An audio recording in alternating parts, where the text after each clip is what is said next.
The island no longer belongs to us. The US does not do anything that doesn't benefit them. I wish I can stop this from happening, but if our own government is not willing to help with this issue, how is it going to end?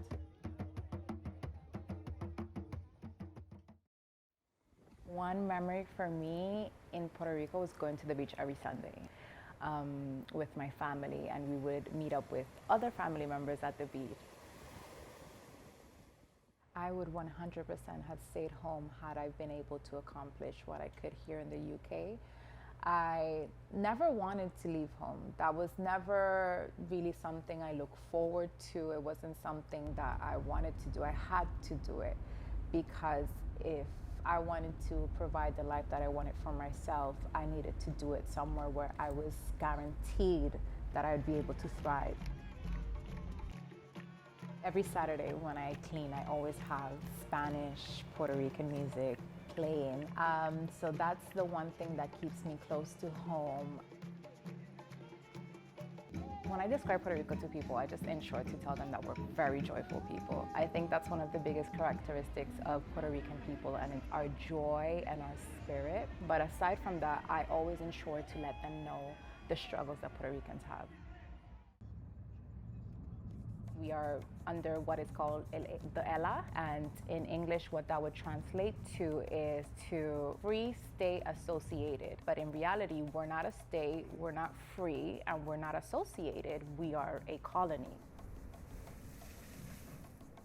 I think it is time for the US to decide whether they would like to make us a state. Americans are actually encouraged to come to Puerto Rico by our very own government. The amount of American residents in Puerto Rico has definitely grown over the years.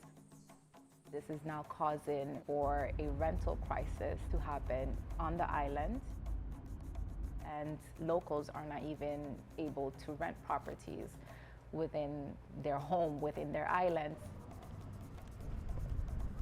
These people are being handed notices, 2-week notices, to leave the homes because they have been sold to investors or they are rising their rent prices. These houses are being built for the rich who are coming into Puerto Rico. It's so angering to see the way these people are being thrown out of their home, thrown out of their island.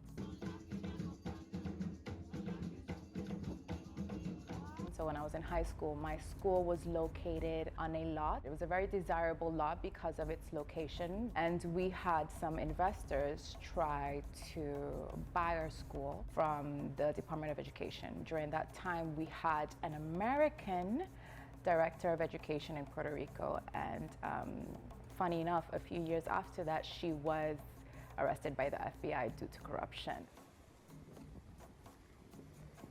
We did fight, we did protest to keep our school, and we were able to keep a vast majority of it. Part of it was sold to this corporation, and they did expand their condos, their luxurious condos that they had been building in that area. Half of the people who are causing this problem don't even know that they're causing this problem because they don't care. They don't care to see what them moving to Puerto Rico is causing to the Puerto Rican people. They're not being conscious.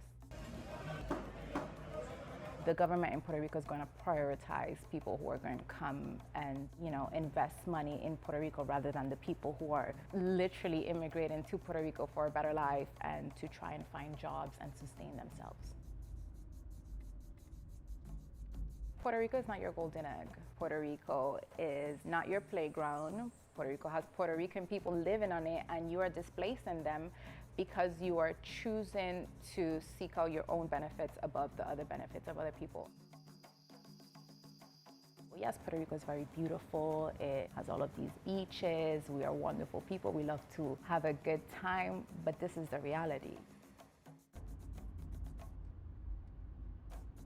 My message for our government would be to have the Puerto Ricans' best interests at heart. This is not about politics, it's not about money, it's about people. It's about people having what they need. It's about us having these resources that are being taken away from us because other people are being prioritized. We are treated as second-class citizens in our own country by our own government, who is laying out Puerto Rico on a golden platter to the US and to investors.